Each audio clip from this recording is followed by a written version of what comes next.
This is section 5.2. This is more exponent rules and scientific notation.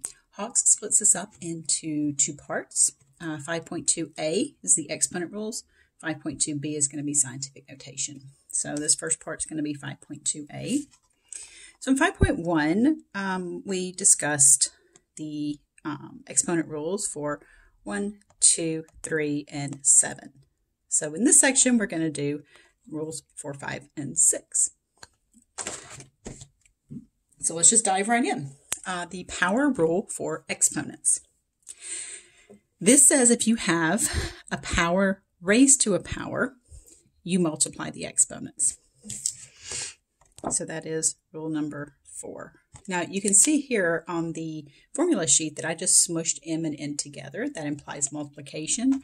Here I just wrote the dot in there just for clarification, just in case you're wondering.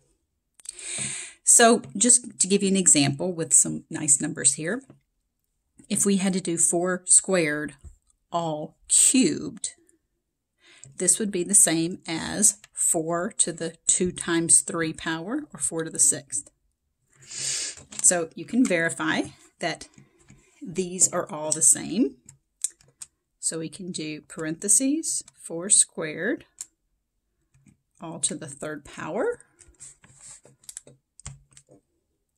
Or I could do 4 to the 6th power, and we get the same thing, 4,096. Now, why does this work?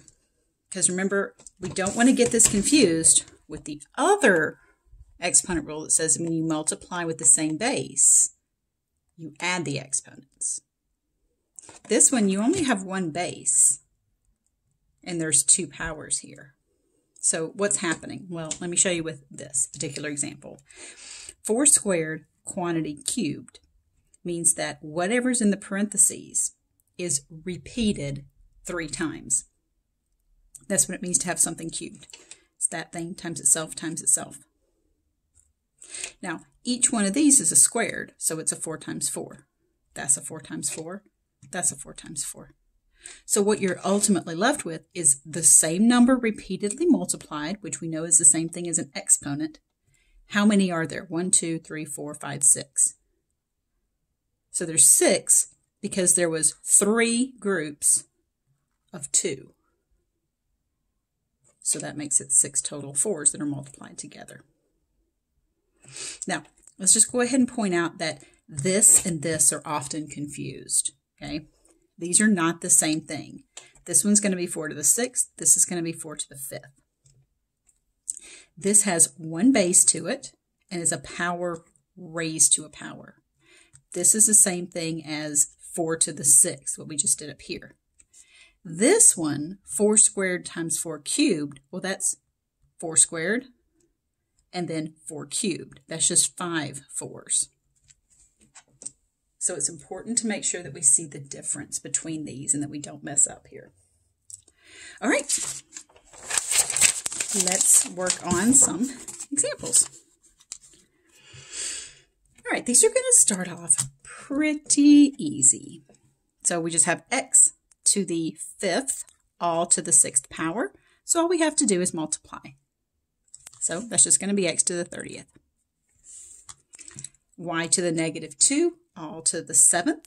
We're just going to multiply. Negative 2 times 7. Get x to the negative 14. Now, remember, we cannot leave negative exponents. So we have to change that to a positive power. That's what we did back in section 5.1. So if you have a negative exponent, you can rewrite it as 1 over that thing to the positive power. That's utilizing rule number 7 down here. And then here I've got 2 negative exponents. That's okay. It's still a power raised to a power. So we're going to multiply those. We get positive 16. So we don't have to worry about the negative exponents because they went away when we multiplied. Okay. The next rule we're going to look at is called the power rule for products. So we have the a times b all to the nth power. It kind of looks like the distributive property, but it's not. It looks like we're distributing this, but the only reason we can do this is because that's multiplication right there. We can do this with multiplication or division because of the relationship between multiplication and exponentiation. If this were a plus or a minus, we couldn't do this. If that were a plus b to the n, we couldn't write a to the n plus b to the n.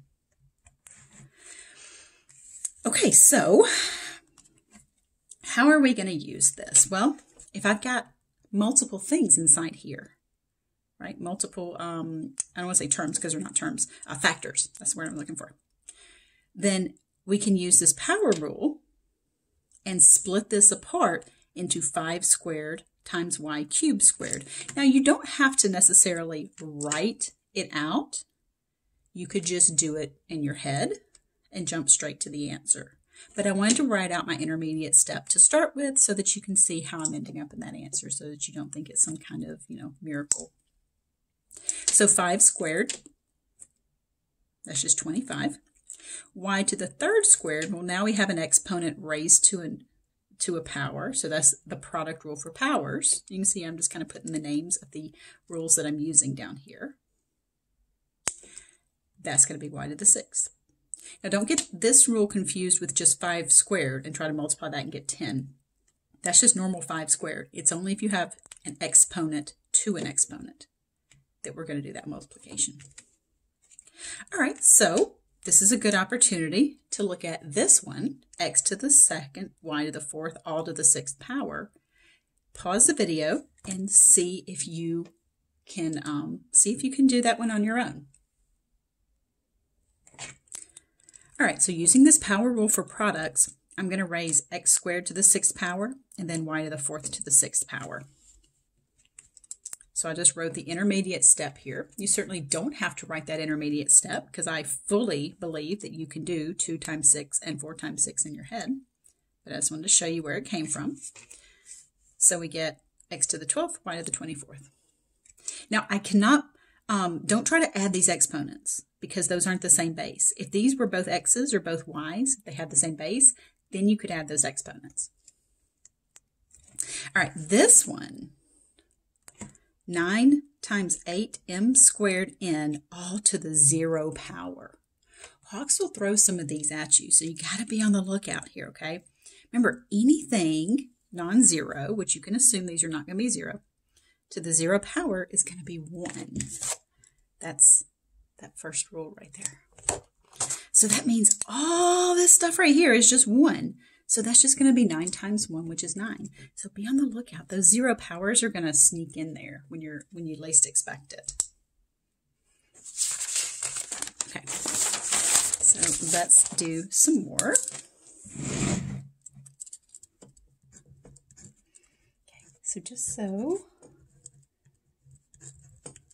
you can see these without the answers. That's our next one. Pause the video. And then remember, we're going to be doing that, that same rule where we're going to do 4 cubed, a to the 5th cubed, b to the negative 2 cubed. So pause the video, see if you can do that one on your own. Okay, so that is going to expand into 4 cubed, a to the 5th cubed, b to the negative 2 cubed. We're going to multiply these exponents. Don't multiply 4 times 3. Those are not exponents. That's just regular old 4 to the 3rd power. So utilizing rule number 4 on the half sheet, that one, it says we multiply the exponents. I get 64, that's 4 cubed, a to the 15th, and b to the negative 6. Now here's my problem. I have a negative exponent.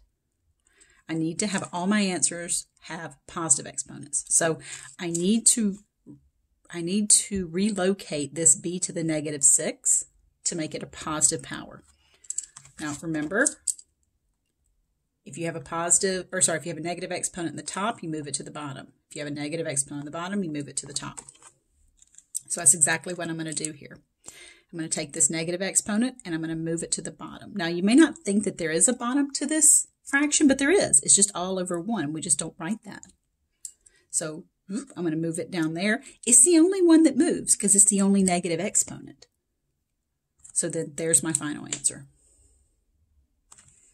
Okay, so let's look at the next one here.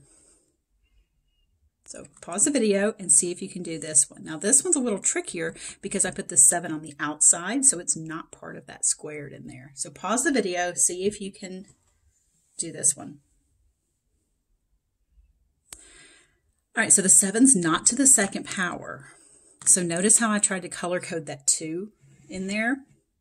So the 7's out here doing its own thing. It's still multiplied because it's smushed. So the 2 is to the second power, x to the negative 3 is to the second power, and then that y is to the second power. Now that y right there is y to the first. You can see I put in that understood 1 right there. The exponents are going to get multiplied. Now be careful here. Don't do 7 times 2 is 14 and then square 14. Order of operations dictates that you do exponents before you multiply. So we get 7 times 4. That'll be x to the negative 6th and y to the 2. That's 28. Just like up here, I had that one little factor up there that's got a negative exponent. So I'm going to need to bring that thing down and make it a positive exponent.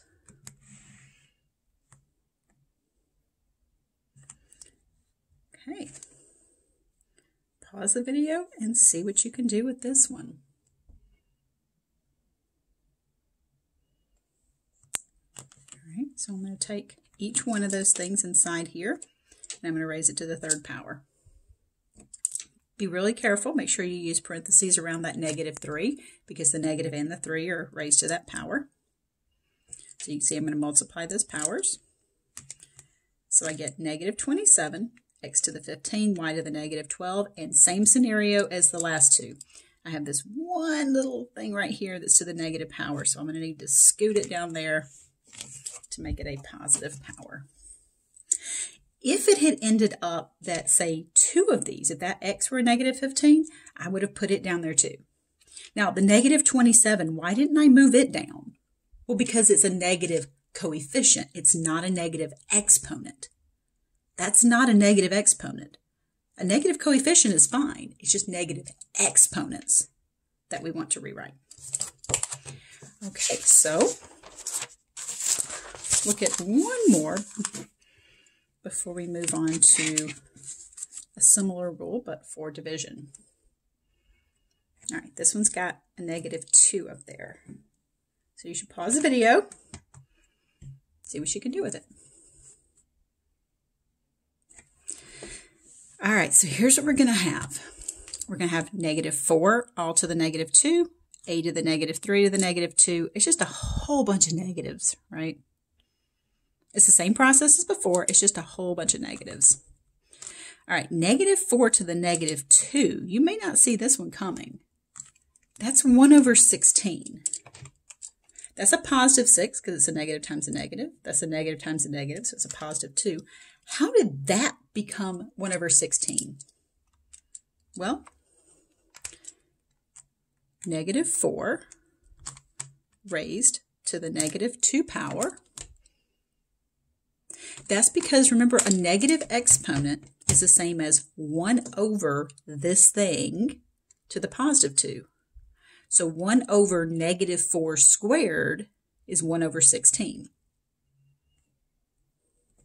All right, so we get 1 over 16, a to the 6, b to the second, no negative exponents. So that's our final answer. Now, Hawks doesn't want you to write it like this. It would rather you go ahead and smush it all together into one fraction. All right, very similar to this rule right here, number 5. Sorry, pointing at the wrong one. This rule right here, number 5, is number 6. It's the same rule, it's just with division. Okay? So it just says that if you have the product of something to a power, that you can then rewrite it as if you have the power of the product, you can write it as the product of the powers. Same thing with quotient. If you have a power of a quotient, you can rewrite it as the quotient of the powers. So we have what's called the power rule for quotients. All right, so let's look at an example using just some nice, pretty numbers here. 5 over 2, all to the 6th power. All right, by this rule, that becomes 5 to the 6th over 2 to the 6th, which is this big honking fraction. Obviously, right, you're not going to use the rule for this. If you get this, you're just going to put it in the calculator just like it looks. You don't have to use that rule. I just usually like to start off these things with just a nice little number here. So if you wanted to do 5 to the 6th, and you wanted to do it over 2 to the 6th, just to show you you'd get the same answer either way. You certainly do not have to use that rule on these nice numbers. Just the ones with the variables, that's when we're going to have to break out these kind of rules. Speaking of variables, hello. Okay, so this is going to be a combination of the power rule for products and the power rule for quotients. Right? So this is telling us that we're going to have 4 to the 2nd, x cubed to the 2nd over y to the 5th to the 2nd. So there's all the behind the scenes stuff. If you have to write every single step, it's okay. Right? I'd rather, and honestly, I would rather write too much than not enough. So, all right, now let's start simplifying. That's just normal 4 squared, that's 16. I'm going to multiply those exponents. 3 times 2 is 6. 5 times 2 is 10. Booyah. Just like that.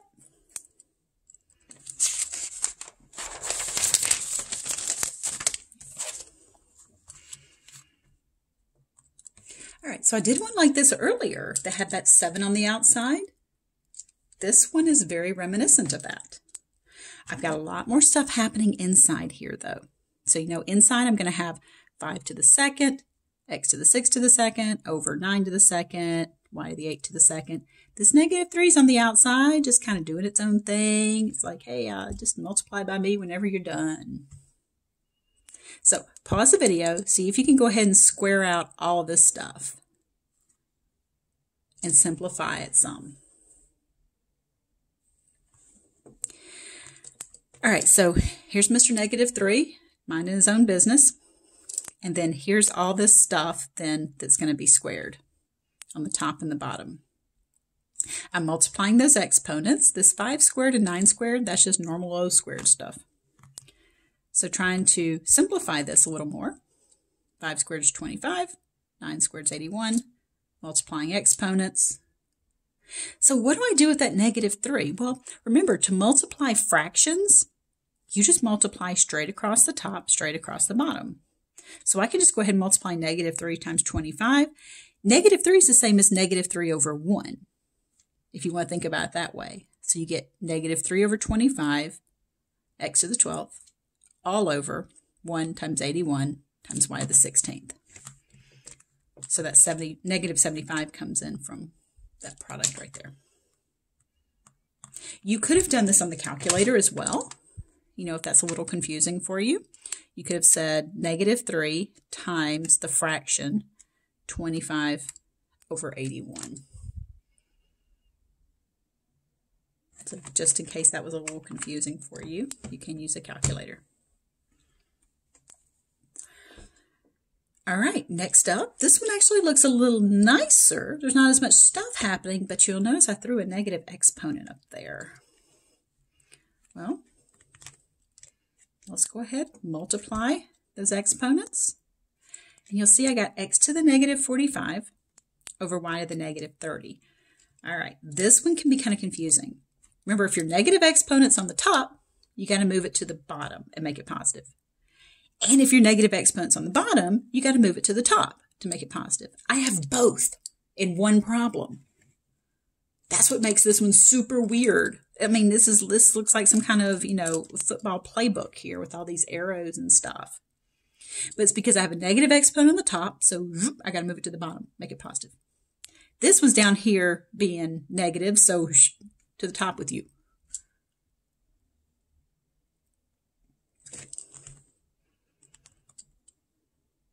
All right. Next up is this one. So you can kind of follow my lead from these others. Everybody inside there gets a negative 3 power.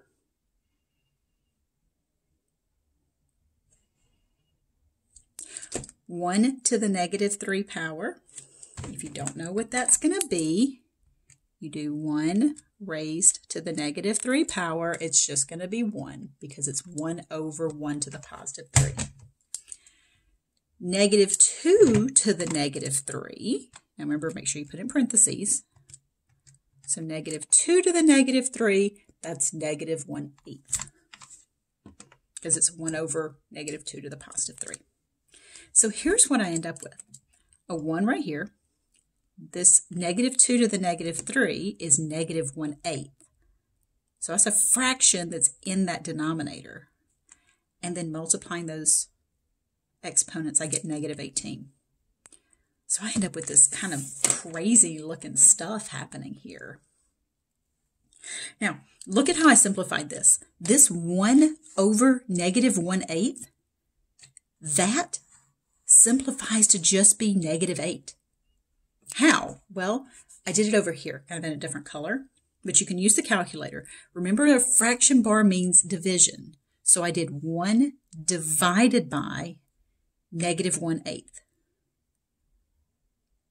Now remember, division is the same as multiplying by the reciprocal, so it's really just 1 times negative 8. And then I've got that a over negative 18. So this simplified to just be negative 8, so that's just negative 8 on the top. That negative 18 is on the bottom, and it's negative, so I got to move it to the top and make it positive, which means there's nothing left in the bottom, so I don't have to write over 1. Don't do anything with negative 8. It's not a negative exponent. It's just a negative coefficient. So don't try to do anything, with it, like try to move it to the denominator or whatever. Okay, so this is probably a good stopping point for 5.2.